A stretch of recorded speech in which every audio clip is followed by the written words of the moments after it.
Hey Emma, Yes, Madelyn. what's one thing someone in an all-meat diet might order for dinner?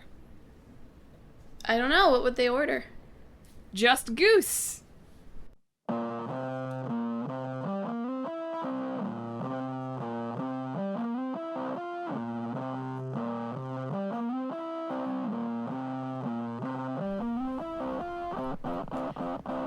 Hello, and welcome to Talk This. It's dangerous to podcast alone. You look pensive. I know you said all meat diet, but I definitely heard it as no meat diet for some reason. So that just speaks to the kind of place I'm in right now, I think. Yeah. Communication at an all-time high here on Talk This. Anyway, I am your no-meat host, Madelyn. I'm your some meat host, Emma. And we're happy to have you here on this podcast where we'll be discussing the relative merits of various poultry. Just duck, just chicken, just goose. All that matters is that you get your just desserts.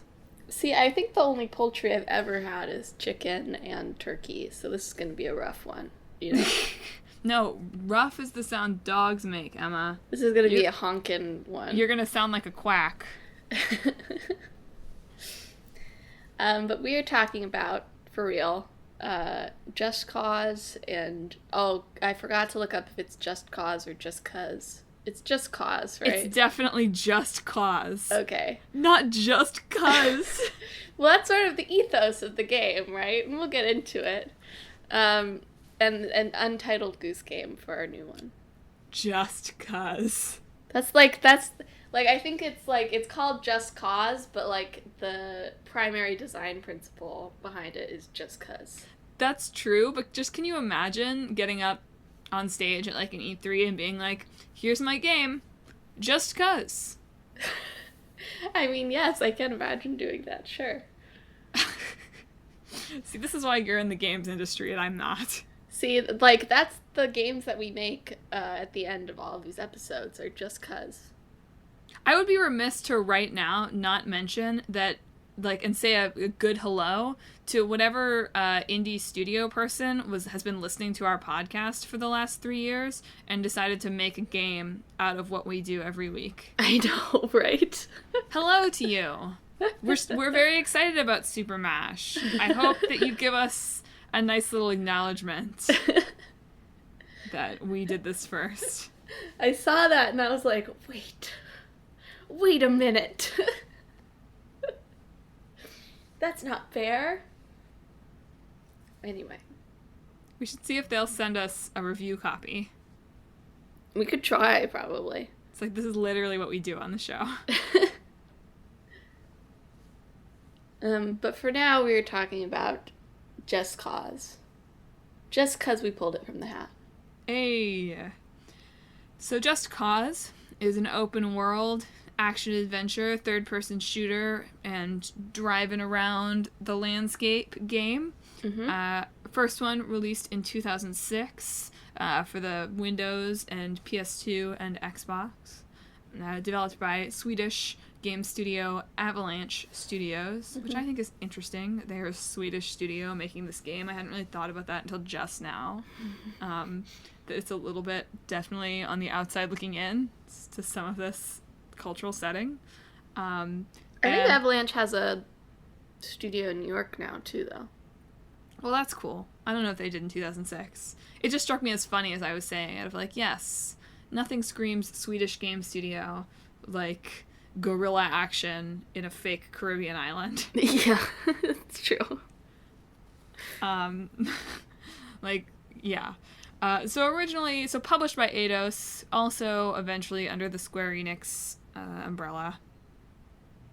Although not very much like the Square Enix games that we play. No. I mean, this is the Square Enix publishing department. Right. And they do publish a lot of, nowadays at least, they publish a lot of relatively recognizable Western franchises, but it's not developed by Square Enix, so you can tell that there's a difference. Right. So the reason we know it's pronounced Just Cause as opposed to Just Cuz is because it's named after the U.S. invasion of Panama mission, which was called Operation Just Cause. I really hope that was not called Operation Just Cuz, because that I feel like would not play well with the international audience, the UN, any of that stuff. Yeah. I mean, the title Just Cause already for a military operation is sure a marketing decision, but... For real. I just think the marketing decision of Operation Just Cuz is maybe not a strong one. No, you're right. Outside of certain circles. Yes. So in Just Cause, you play as Special Agent Rico Rodriguez. You're an operative for the agency, capital A. Mm-hmm. Nothing like a good, vague government spy collective thing, you know? You know, I think if you're making up a, secret government thing or special government section, it should either be super vague or have a very specific acronym that you've clearly just made up words in order to make it that acronym. Those are my two favorite choices. I agree, but I do think that the acronym choice is the one that has much more potential for people actually remembering it, as opposed to like, oh yeah, you're Rico, and he's like sort of CIA, right? Sure. Very, like, safer, definitely safer choice. Just go with the agency, or the bureau, or the spy force, or the force. I'm not gonna do spy force. Spy force is too ridiculous. Or something like that, to go with the one-word, strong, vague choice. But I prefer a ridiculous acronym myself. And I feel like that might have been more in keeping with the spirit of this game, but whatever. I mean, they're both ridiculous in their own way, right? That's true. It's true. Anyway, Rico parachutes on in to a Caribbean island known as San Espirito, which, believe it or not, is not a real island. All of these games take place. There are 4 Just Causes now, all of them taking place on made-up islands in various locales. First one is in the Caribbean. Second one is like South Asia. Third one is the Mediterranean. Fourth one is South America. So we've been just globe-trotting with Rico over the course of the past, 12 or 13 years. But anyway, you parachute in, you meet up with your commanding officer, Tom Sheldon, and presumably femme fatale Maria Kane, to fight a guerrilla group, or fight with a guerrilla group. You're not fighting the guerrillas, you are a guerrilla, trying to overthrow Salvador Mendoza, who's the dictator who supposedly, and in the end ultimately does have weapons of mass destruction. My impression of Just Cause, though, is that this is less important to the playing of Just Cause. You are absolutely correct. Although it is interesting for a game in 2006, published from Sweden, to have such kind of jingoistic, clear parallels with sort of the invasion of Iraq in terms of what's going on here. Sure. Except in like a, yes, this is good. It's just it's just interesting. The timing of it. Yeah. I mean, I'm sure it wasn't totally on purpose, so. I mean, yes. Still. But yeah, it's a big open world game. For the time, very large. Unsure how it compares to games now. I think probably it still smaller. Might be. I mean, I know, but I think it was certainly very, very large for the time. Perhaps larger than the team really had ideas for. Mm-hmm. A lot of the stuff that I was reading about this is the gameplay is like pretty fun. Like the grappling is fun. You get to drive like helicopters and motorcycles and like hijack those, and that's super fun. But that the 300 side quests are all very similar. It sounded super cool in the kind of explanatory summary. Like, you get to sort of earn points with certain factions, so they'll help you and liberate certain territories to destabilize the island. And all of that sounds like a really, really cool idea that apparently is actually just pretty dull if you're really in it for that story. I mean, that sounds like super familiar to what even games are doing nowadays in terms of like having different factions and stuff. And even now, that doesn't really quite work in the way that it sounds like it should. So it's not surprising to me that it's not quite as involved as maybe the summary makes it sound. Well, something that really tickled me is I was reading a review of the first Just Cause on Eurogamer, and it had a bunch of comments, which I don't know. I don't know why I didn't expect that. I didn't really think the internet was real in 2006, I guess, but that's not true. That's definitely not true. So I went on, I was like looking at the comments because I was curious. And again, this is from 13 years ago. These comments are labeled 13 years ago. But somebody said in those comments, even then, it was like, oh, like, I'm sick of these 80-hour games. Like, give me a 20-hour game with like a good story. And I was like, wow. I feel like I've time traveled. How the times repeat themselves. Yeah. But the major focus, I think, of Just Cause is the cool stuff you can do. Mm-hmm. In terms of how many vehicles you can take control of, and then what you can do with those vehicles, and different tools that you gain to do different cool things. Like when Just Cause 4 was coming out, like, people who got it early were, like, challenged to do their coolest stunt and show it off, right? Like, that was the marketing effort there. Not, like, play this and just show what happened, but no, like, see what cool stuff can you do with the stuff that we give you. And that seems to be sort of the appeal of those games overall. It's definitely more of a sandbox type experience than I feel like we think of or we necessarily value in a lot of the really big open world experiences of 2019. Yeah, I mean, I think it's in the vein of Grand Theft Auto. And, oh, definitely. Watch Dogs, even, in terms of, like, the type of open world game that it is. Like, you don't go off and find side quests to do and then do those side quests, right? Like, there are side quests, but it's more that you go off and interact with the world in a chaotic, usually, way.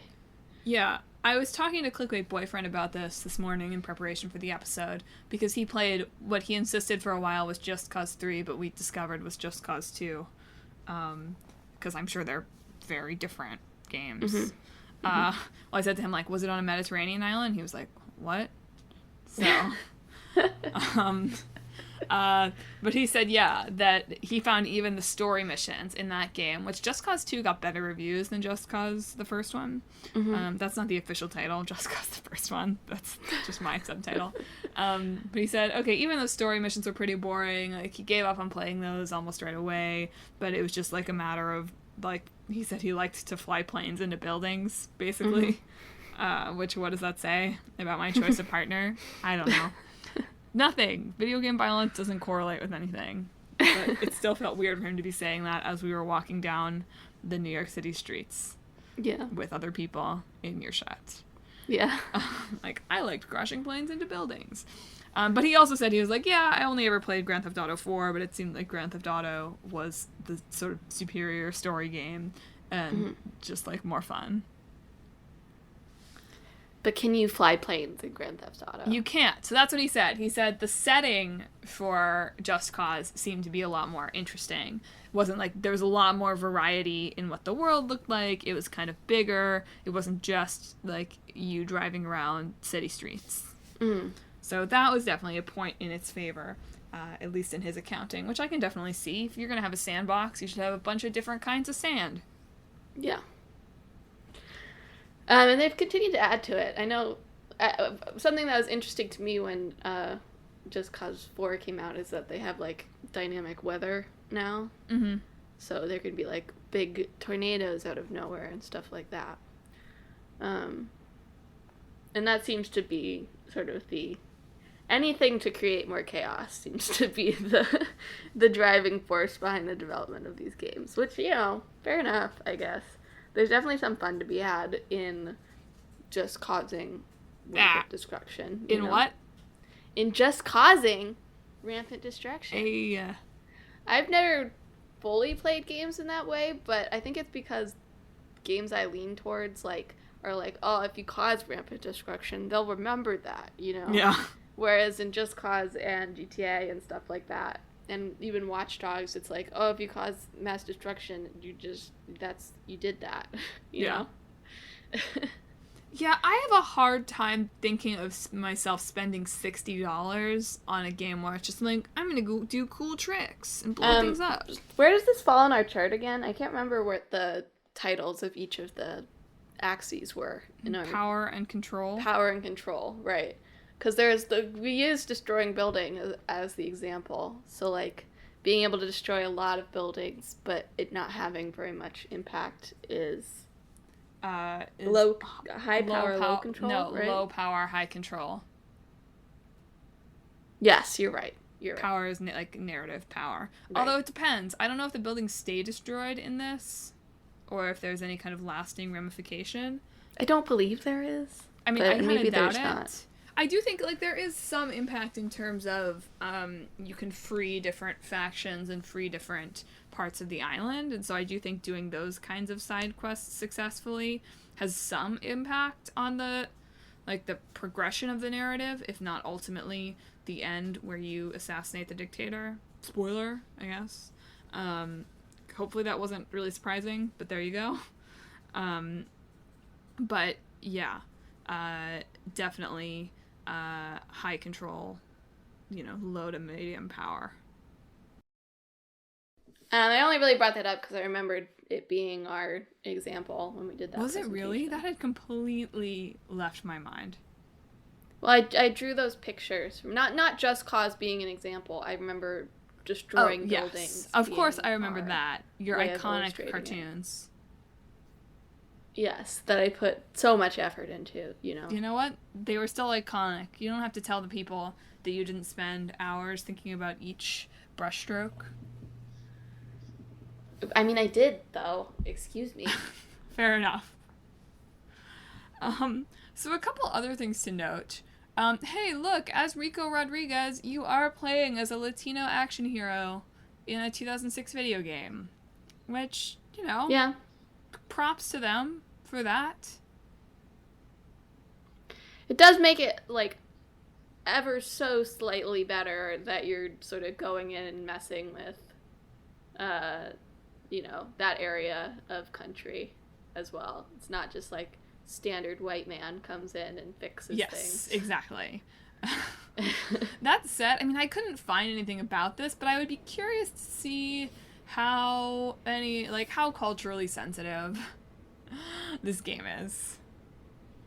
I mean, I can't imagine it's super concerned with that. I know. I'm sure it's not super concerned with it. I would just wonder if this game, if I played it now, would I be cringing or would I just be like, okay. I don't know. I didn't find anybody, whining about it online when it was they just kind of made the original game backwards compatible. They put it up on the Xbox Marketplace, sort of in conjunction. Forwards compatible, you mean? Sure. Yeah, you know what I meant. They just made it available again on the Xbox store, sort of in conjunction with release of Just Cause 4 last year. I mean, I didn't see anyone kind of writing about that as yikes, this game hasn't aged well in that way. So it must not be horrible. Yeah, I mean, I think part of the fact is, too, that the main story is so not the point in a lot of ways, that it must be somewhat ignorable. I guess so. There's also a film adaptation in the works. For how long? 10 years? Okay, so it started in 2010 when it was originally going to be called Just Cause Scorpion Rising, which just smells of a flop, that title. Uh-huh. And of course, the producer of the Hitman films a few years ago talked about wanting to create that Square Enix shared universe that I think we've talked about on the show before. Oh god, if we have, I've selectively blocked it out. Of Just Cause, I don't love Hitman, that. Tomb Raider, Deus Ex, and Thief. I think we might have talked about it with Thief. Yeah. Which is just wild. What a wild idea. But as of a couple of years ago, they appear to have sort of revived this again, with Jason Momoa attached as Rico, which feels like decent casting, except that he is not Latino. Yeah. Which is, he's also a person of minority descent, but it's different, though. It's different. Like, otherwise, I would think he would be excellent casting for this, like, superhero, basically, special agent. Yeah. But it does ignore some of that stuff that's probably important. But also, the guy who created John Wick is apparently writing the script. Hey, that's not bad, then. Right? You feel like maybe this has a chance of being okay. Yeah. I mean, it certainly has some things going for it, So, which is more than you can say for a lot of video game movies. So we'll see if it ever actually happens. Yeah. But, you know, it has a decent star attached, and it has someone who has a history of creating, like, a good over-the-top action property writing. Mm-hmm. So, hey, maybe. Who knows? Anyway, I don't have that much more to talk about Just Cause. This is definitely not, I don't think anyway, not really my kind of video game. Mm-hmm. I find myself much more intuitively interested in Grand Theft Auto than I do in this one. Perhaps just because the missions in Grand Theft Auto seem to have a little bit more creativity and a little bit more going on with it there. Yeah. I mean, I think there's some similarities to Watch Dog in here, too, and I bounced off Watch Dogs 2 because they gave you a non-lethal option, and I immediately gravitated to that, but it made every mission, like, 12 times harder. But also, I didn't get quite enough joy. I got some joy, but I didn't get quite enough joy from just stealing mopeds off of random pedestrians to keep going with it. And it feels, this one you're stealing helicopters off random pedestrians, you know? That said, I can definitely see the appeal of this game as the game you play for 45 minutes after work to, like, let off steam kind of game. Yeah, for sure. Like, if you're in a point in your life where playing rich narrative experiences is not at your energy level, which I can sympathize with, this definitely feels like a good fit for just, like, I need to get some good old-fashioned escapism in. Well, then maybe I should pick it up. Maybe, Emma. No, you shouldn't. You sent me your list of games. Please don't pick up any more games for the foreseeable future. You can't stop me. You're right. I can't. Only you can stop you. You are counting on you. Anyway, speaking of things that cannot be stopped, I think now is as good a time as ever to move over to everyone's favorite meme, Untitled Goose Game. Yeah. So Untitled Goose Game was released this year. It's developed by Australian studio House. It's their second game. House is made up of 4 people. Is it their second game? It is. Why was it nominated for Fresh Indie Developer by Subway, then? Because I don't think their first game was any kind of a breakthrough. Yeah, but the Fresh Indie Developer is specifically for studios whose first game it is, or at least that's the description of the category. You know what? Subway bending the rules for the memes. Wow, I can't believe Subway did that to us. They're liars. They're liars at Subway, and someone should sick a goose on them. Didn't you watch Community? Don't you know that Subway can't be trusted? Fair enough. Did they send a human being who became the human representative of Subway to the Game Awards? I didn't watch. No, but it was just Reggie. Reggie didn't change his name to Subway?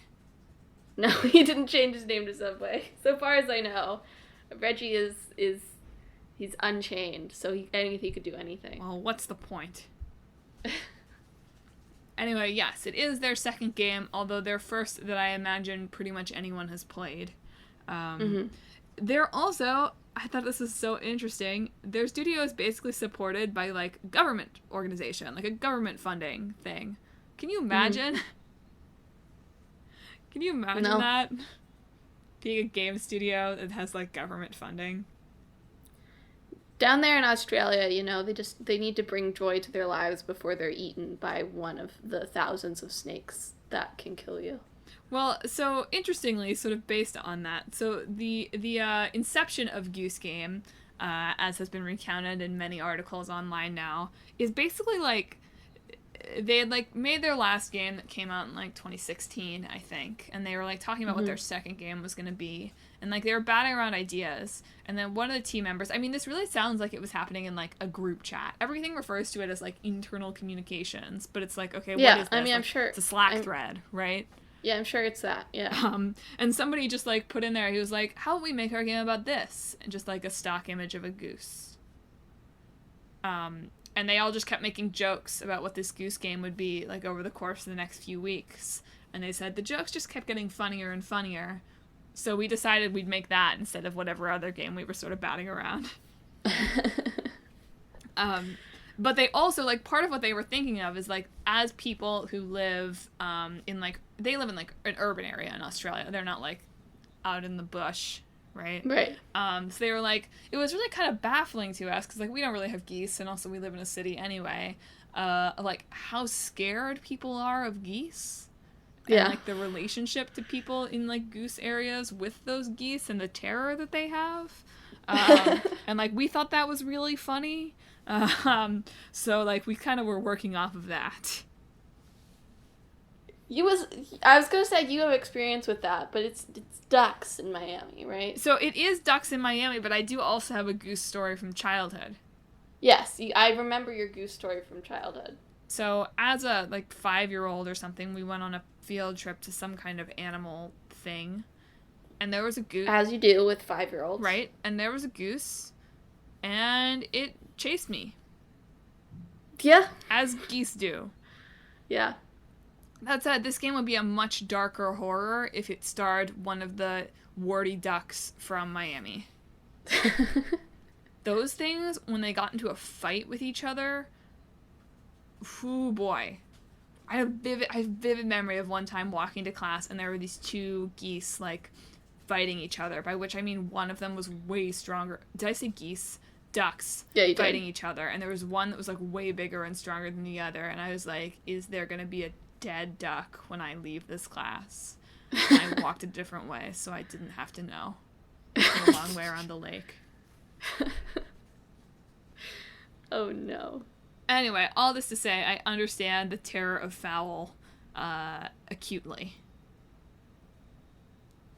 I think I've kept my distance from geese just because I know the story of you getting chased by one at 5 years old. That's for the best. Yeah. Anyway, Untitled Goose game, originally released, where else? The Nintendo Switch. But now has come to Xbox already and is coming to PS4 just this week.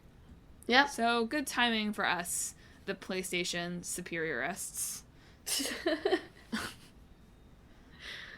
This one is a good one for the Switch, right? Because it's a relatively compact experience, and it doesn't really require, intense hardware to make it work. Yes. The graphics of this game, while very distinctive and yes, very memeable, certainly aren't what people are talking about when they're like, yes, let me update my graphics card and give me 4,580p and whatever. Yeah. I know a lot about graphics. Yes. That's exactly how graphics work. But I loved from Wikipedia that it describes it as inspired by both Super Mario 64 and Hitman. I mean, it's true, right? It has sort of similarities to, like, the creative, like, you have a mission and you have to figure out ways to do that mission that are outside the box. No, I get it. I just think it was delightful and also sounds like, again, not that we would ever have mashed up those two games to star a goose, but does sort of feel like the aesthetic of one of our mashups. Yeah, yeah. Of, like, we'll take the graphics of Super Mario and the whimsy of Super Mario. Like, and we'll add a goose. Well, it's like, a goose never would have come in ours, and ours would have been like, Toad, like, assassinates various Mario characters, probably. Listen, I would take Untitled Toad game. I would take it. I feel like spin-offs are inevitable, especially after the spoof at the Game Awards.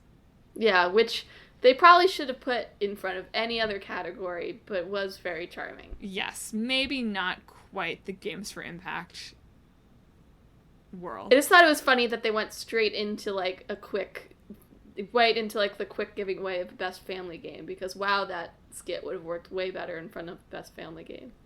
I mean, Gris is also non-violent, right?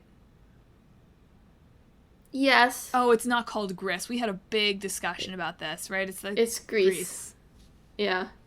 It didn't work in front of that category. That's all. That was just a joke. That was not really. I know.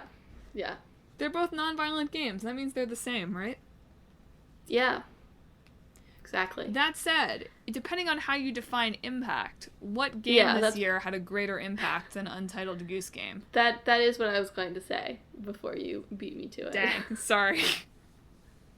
It's okay. I forgive you. Thanks. But I think the thing that made Goose Game catch on, and you see this in their stories about developing it and in the fact that it's sort of become an ubiquitous meme, is that it has found a way that a lot of games still struggle with finding, of like actually imbuing humor in the playing of the game. Yes. Right? It's not like, oh, it's a funny story, and in the same way that, TV or movie or book characters might say funny things, the characters in the video game are saying funny things, but it's that you are actually getting to do the funny things and create the humor yourself. It's not like, in the words of the kids sitting next to me on the subway a couple weeks ago, Borderlands, the only game that is mad funny because they swear. I was thinking about that as I was doing research, and that's just gonna haunt me forever. Mad funny. You heard it here first, folks. You can only, if you're laughing at another game, it doesn't work, because that's the only game that's mad funny is Borderlands, because they say swear words. The Goose doesn't swear, although you could argue that maybe every time it's honking, it is actually swearing. You just don't know. Do you speak Goose? I don't, but I would believe that it is cussing those people out. Because that's basically what it's doing through its actions anyway. So if you haven't already heard of Untitled Goose Game, or if you have heard of it, but in a way that is totally divorced from the actual gameplay, basically you play as a goose in a small, very proper English village, and you've got this mayhem checklist where you want to piss off these townspeople in specific ways. And basically it's a game of sneaking around until you want them to see you. And moving things around to cause havoc in this village. Mm-hmm. And any game based around a to-do list mechanic feels strongly my aesthetic, so I'm not sure why I haven't invested the $15 in playing this yet, except that I was totally pushing myself to finish Fire Emblem when this came out, and then got into catch-em-all mode. Yeah. So maybe over the holidays. This could be a good game to play over the holidays. Yeah, I think so. It is a very small experience, so it might even be a good thing to play on the train or something. That's fair. I was just thinking I feel like this is a game that I could play and mom would be like, "What's that?" and not be like, "That's true too. This is scary." And then Jack would come in and say, "Oh, these graphics, man." He's got very strong opinions about graphics.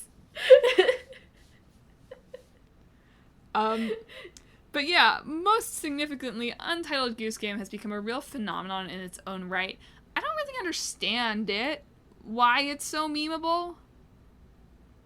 I mean, it's very easy to sort of cross over with other games. I mean, I have already made 2 separate crossover memes for Goose Game, despite not having played it. So yeah, because it also I happen to now follow a lot of people who draw Fire Emblem fan art, and that whole fandom was still very strongly going when this came out. So when it came out, I just opened up my timeline on Twitter to just only Fire Emblem Untitled Goose Game crossover fan art. That's so funny. Which was delightful, to be fair. But it became so ubiquitous, and it's so easy to combine with other things that you like, and because the graphic style is so simple, like, it's easy to sort of like Fit it into insert anything. different characters into the thing. And the goose is just generally like a symbol of chaos and anarchy, basically, which is very appealing these days in a lot of ways. It's very real, too. It took something that we all knew about geese, but didn't think about very much, hopefully, Yeah. and brought it to Yeah. the forefront. Yeah. Like, it's not, like, the goose is an important part because, like, it's true. Geese are terrible jerks. You couldn't just put any animal in there and have it be as delightful. Like, there's the stereotype that cats are kind of jerks too, but they're not as like goofy looking as geese. And cats at the are same not time. invested in being a jerk to you. Yeah, yeah. In the way that They're geese just very are. concerned with themselves, right? Like a cat would never have a to-do list to cause havoc. Yeah. But it's true that geese are kind of funny looking and they're kind of jerks, and that's a good combination, I think. And they make funny noises. Yeah. Also important. And then you put yourself in that role, right? It's not that the geese is terrorizing you, it's that you're kind of terrorizing these somewhat stuffy people in this somewhat stuffy town. This would be a true horror game if the goose was terrorizing you. I don't think we're ready for that. Has anybody modded Mr. X in the Resident Evil 2 remake into Goose yet? Is the real question. Please no. Somebody did Thomas the Tank Engine, so somebody must have Oh god, Thomas the Tank Engine is always, though. Like, that's always... I hate those. I hate them so much. So a couple other pieces of, like, trivia. So the title came from, they got accepted to a games festival, and they, like, needed a title, and they wanted it to be something. They were like, okay, we can't call it Goose Game, because then people might think that's the actual title. So if we call it Untitled Goose Game, nobody will think that's the real title. We can come up with a real title later. And they just never did. But apparently an alternate title that they considered but didn't go with was Some Like It Honk. I'm glad they didn't go with that. I love it. I mean, it's good. I don't know if it quite... It's a little bit too on the nose, I think. I know. This is definitely a better title for what it is. I just think, like, wow, how do you... Once you've thought of that, how do you put it away? They should have just made it, like, the subtitle, right? Or, like, put it on the marketing posters. Yeah. That would have been strong. Yeah. Also, I really liked... I was reading an interview with Nico Disseldorp, who's, 25% of House. And he was, like, talking about how, like, something that kind of inspired them in thinking about this is, when people play The Sims and they take out the ladder and they drown their Sims. And, like, that kind of gameplay feeling and that kind of way of looking at the world and taking it and making that, like, actually what you're supposed to do inspired them, which was so interesting. Just to, like... It's interesting when people really talk about other games and ways of playing games that went into how they thought about the aesthetic of their game. Right. Especially something so specific like that, which is in itself such a meme. Yeah. That no wonder this game became one big meme. I mean, I think The Sims is another one that's manages to let you make your own humor, right? Yeah. In a very different way than this game, but I can see how it drew inspiration from that sort of way of playing The Sims. I would be remiss if I didn't also mention that Ian Bogost article, sort of tangentially about this game. What? Who is Ian Bogost, and who hurt him in life? So, I'm aware that he's just a big troll, and that all of his articles are just, like, one big academic joke with himself. Yeah. Right? He sort of pokes fun at them on Twitter. He's, like, being like, my next article will be, like, why it's bad video games are games. Like... So, like, he's definitely, like, sort of making a very, like, joke within a joke within a joke. But also, like, it's so dumb. Yeah. If you haven't read this article, I don't know. I guess go read it. It's on The Atlantic. You'll find it. If you search Ian Bogost Goose Game, I'm sure it's the first thing that comes up. But basically, he kind of talks about how it's bad that games require you to do labor. Yeah. So, like, sort of the idea of this, like, to-do list in Goose Game being, like, kind of bad and against the point of games. Which I just don't agree with. Yeah, the issue with him is, like, I'm aware he's somewhat in on the joke of it, but the articles themselves don't really read, like, they're not, like, saying one thing in order to make the other point, right? Yeah, it's just, like, he's being a troll. Yeah. Which doesn't feel worthwhile in a lot of ways, except for a way for everybody in games on Twitter to get annoyed for a couple of days. Yeah. Do you think under that philosophy he would enjoy Just Cause and sandbox games like that better, where you just purely get to, like, steal cars? Feels like he should, right? Yeah, kinda. I mean, I think that, you'd have to reduce Rico into sort of a gray mass of pixels and not a person. But once you did that, I think he would enjoy it. If he can even feel joy. It's debatable. If Untitled Goose Game can't bring you joy, then can anything in the world? Even Chrissy Teigen plays it. Yeah. Which really makes me want to know more about the video games that celebrities are playing. Like, Chrissy Teigen is a very, like, open, intentionally trying to be kind of down-to-earth celebrity figure. So it doesn't surprise me that she not only got kind of into this game, but tweeted about it. But I want to hear more. She tweets about other games, too. Like, she just plays games sometimes. But I want to hear more. I need more what's Fortnite content from my celebrities. Lady Gaga, come on, you know what Fortnite is. It's gotta be a joke. Like, she's gotta be in on the joke. Like, I won't believe that she's that detached. I know. She was like, this will break the internet. Like... Yeah. Yeah. But yeah, I want more celebrity video game content in the new decade, please. Thank you. Mm-hmm. Also, are these guys just, like, super rich now, do you think? I don't know. I mean, I'm sure that did well for themselves. I don't know if they're super rich now. So it sold over 100,000 copies in its first 2 weeks. This low-budget game from a 4-person studio. Now, granted, I know that they're losing a huge cut to the eShop or whatever, right? Yeah. But surely, and it's only selling for $15. But, like, surely if you're just splitting that between 4 people... Well, you're splitting it between 4 people. I don't know how much they get from the government, but I'm sure a lot of it would go back into the company itself. I mean, of course. But still, though. I'm sure they're doing fine, yeah. I know. They're not billionaires. I know they're not billionaires. But, like... The goose can't do that much. I know.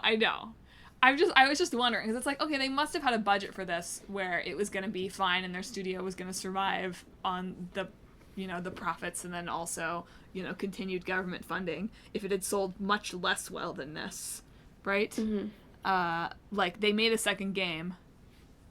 So on their, whatever their first game did, they did well enough to survive. Right. So it's just, I don't know. I was just wondering. I was like, are they, like, rolling in it now? Not, like, super rolling in it, but rolling in it relative to me. Almost certainly. Well, yes. I'm sure that they are. Honk. Well, is it about that time? I don't know. We had so many Wi-Fi problems this time, everybody. My internet just does not work. So I have no idea how long this episode is. Me neither. It's either going to be really long or kind of a short one, and either way, we're sorry about that. Apologies when it's 3 hours long. It's not 3 hours long. It will be when I honk the complete works of Claude Debussy for the next several hours. That is also a lovely part of the game. It's not Debussy though, is it? What do you mean it's not Is it Debussy? Debussy? All of it? Yes, it's, yeah. Oh. I could have sworn there's other things that I recognize that I did not think was by Debussy. I wish you would stop saying Debussy. Is that not how you say Debussy? I'm pretty sure it's Debussy. It's the same thing. Okay, but it's not the same thing. Just cause. Isn't he French? It wouldn't be Debussy if it was French. It wouldn't be Debussy. Okay, whatever. We're not going to get into a classical music. Well, I'm not going to put on a French accent to say it. We're not going to get into a classical music spat here right now. But that was another thing that just came from, like, they used it for a trailer and people liked it. So they were like, great, let's put it in the game. Yeah, but it's the dynamic changes in it is what's really good about it, I think. In that it goes up and down in intensity based on what's happening.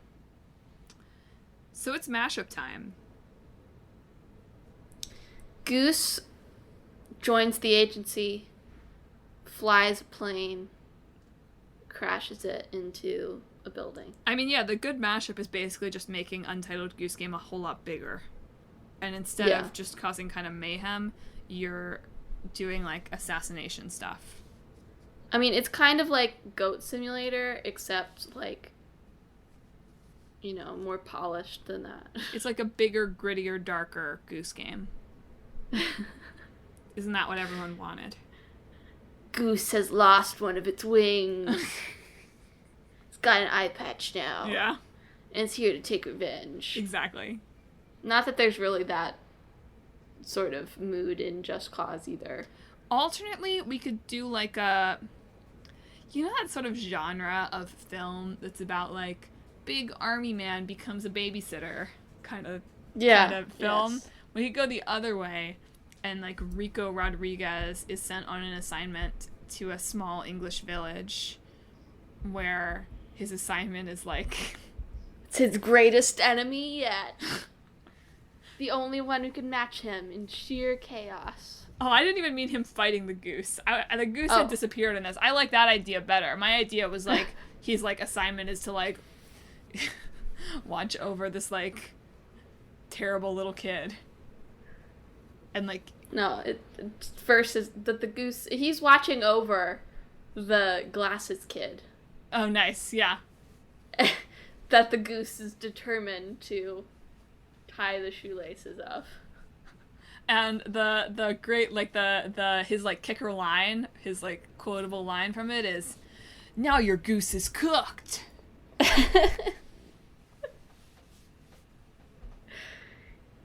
No, we probably shouldn't make just, like, a straight combination, right? We're not doing... Yeah, it's not literally. I mean, Goose Game does Goose sort of versus... reward, you know, just putting something straight into it. But you're right. We should try to create a new experience. So you play as Special Agent... I don't know. You gotta have two, like, an alliterative name. Matthew Menendez. Or Marco... Go Osei. What is Go Osei? Oh, fun. No, I was gonna make it code.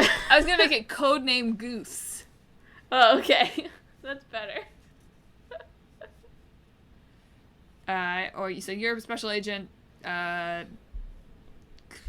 Chris Cortez. Sure. Codename Goose. Yeah. Your job is to like parachute into places that the government is trying to support a regime change and cause chaos, so the civil war happens naturally and they don't have to be involved more so. The codename Goose has a pretty unconventional methods. He doesn't believe in violence. So unlike many of his colleagues who are more in the vein of, like, let's kill some village leaders and stuff like that, he's instead going about it in a more subtle way. Maybe I should have made this person a woman just for fun, but whatever. It's fine. We'll beta test that later. See how audience If the codename's Goose, maybe you can, like, design your own character and... That's good. I like that. Yeah. They just call you Goose, regardless. I dig that. We can open it up to people of all identities. That's great. That's a good idea. That's in the spirit of Goose Game. So yeah, so you get to go to missions to places all over the world. Basically, like there's like different little areas where instead of destabilizing the region with like bombings or assassinations or stuff like that, you destabilize it with mischief. I like that. Pure mischief. Ultimately bringing about world peace. Of course, in the end, you have to get to world peace.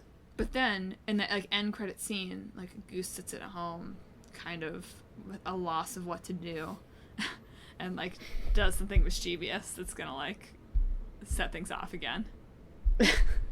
That's true chaos, right? Yeah. Chaotic good. Exactly. Perfect. I like that. I like that concept. It could probably use some, some fleshing out. But overall, it's pretty solid. I think so.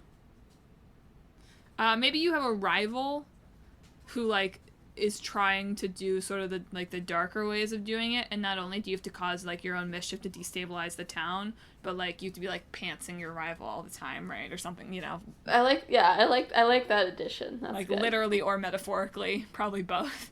To, like, ruin their kind of, more violent plans.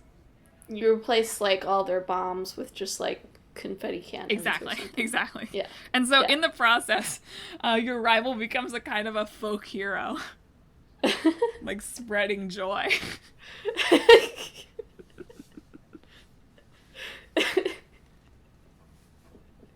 That's fun. I think this is a good game. Yeah. I think so too. Alternately, I want to propose a corollary to Untitled Goose Game, which does not deal with Just Cause, which is like Untitled Dog Game, where instead of going around causing mischief, you go around causing like goodness. That's nice. That's pure. Right? It's like you make people fall in love. You cheer people up when they're sad. You bring them socks. Yeah. That kind of stuff. All good stuff. I'm telling you, if the Goose was memeable, Untitled Dog Game will break the internet. Just saying. That's our goal one day. Oh, I'm so excited about Codename Goose. That would be the name of the game. That's a good name. Catchy name. Or it could be Operation Honk. Operation Honk is not quite as catchy, I think. No, Codename. Just because honk, the issue is just honk is just not a catchy word. You're right. It's a good sound. But your agency would be would have the acronym honk. Okay. The High Organization for the New Kingdom. Not great. Not great. It needs to be a little bit less, even more nonsensical than that. Organization is definitely like the right thing for O, but I don't know what the HNK And then is. it's definitely like for the something, right? Yeah. And H has to be something. Yeah. But we'll figure it out. Yeah, look forward to that. We'll update you guys. I think this is our best game idea in a long time. It's definitely our most, like, actually solid, right? Yeah. Like, usually we come up with something that, like, has, like, a couple of cool concepts, but then we can't actually coalesce them into anything resembling a game. But this one, like, you can already sort of picture how it would sort of work. I'm just so excited about your rival becoming, like, a spirit of joy. And, like, eventually by the end of the game, people start to recognize, like, he's gone viral, and people start to recognize him. Right. And, like, you get him to be on your, like, he, in the very last mission, on his own, does something nice and fun. Yeah, it's inspiring. Yes. Oh, man. Joy. So, I wish there was more of it. It's just... So, folks, thank you for tuning in for this week's honkin' joyful episode of Talk This. It's dangerous to podcast alone. I'm your goo host, Madelyn. I'm your Goose host, Emma. And we've only got 2 more episodes before 2020. Yeah. So next week will be, I guess, a topic of my choosing. Yeah. And then the following week, I think maybe we'll do, Games of the Year Decade. Yeah, I guess so. And then, we'll try. And then I guess we'll decide from there whether the following week will be a side quest or the following week will be back to our old game, new game. Yeah, we'll see. We need to figure out our programming here. But the next 2 weeks, that's all you need to know. Who wants to think about 2020 yet? Stay in the present. Not in the spirit of staying in the present, but regardless of when the next full episode happens, we are going to be pulling the next ones from the hat. Absolutely. Next. But first, boy, do I have a spiel for you all. So if you enjoyed this episode of Talk This, you should follow us on social media. We're on Facebook, Twitter, and Instagram at Talk This Podcast, and on YouTube at Talk This Sisters. You can also find us on our website, www.talkthispodcast.com, where you can read more about the show, see the games that are in the hat, read more about Emma and I and bios that are now 2 to 2.5 years old, and also read our blog, where you can read long-running series Clickbait Boyfriend, which, believe it or not, the cover image from the most recent Clickbait Boyfriend is a take on Untitled Goose Game that I am very proud of. Serendipity. So you should check it out. And also Split Screen, where we're watching Coffee Prince and My Hero Academia. Hoping to get those back up on sort of a little bit more of a regular schedule, although Clickbait Boyfriend is almost at the end of Kingdom Hearts content until January, so if there was a time to read it, it is now. So you can get all caught up over the holidays. Same thing with Split Screen. Let's see. Most importantly, last but not least, if you like the show, don't ever miss an episode. The best way to do that is to subscribe. We're on Apple Podcasts, Google Podcasts, Stitcher, TuneIn, Spotify, Overcast, Pocket Casts, and Pandora Podcasts, both on the app and on the website. And Spotify. Maybe I said that. I go into a bit of an autopilot script recitation mode as I say those. So, more or less we're anywhere where you can find podcasts. So stay up to date with Talk This. Ready to draw a game from the hat? I'm ready.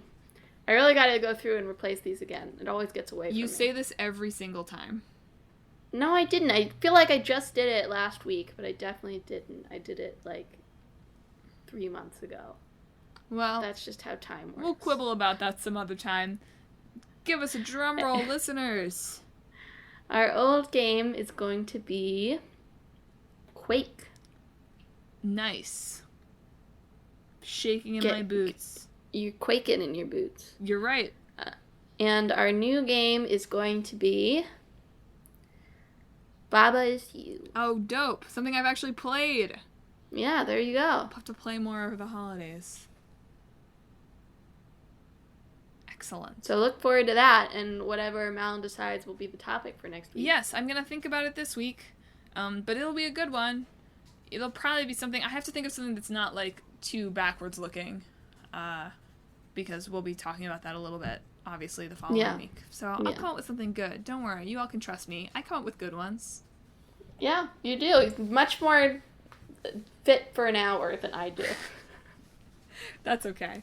All of Emma's are ones we can come back to later and have different opinions on, so that's fun in its own way. Do you want to sign us off, Madelyn? You betcha. I hope you have a week where you check everything off on your to-do list and somebody makes you a folk hero of joy.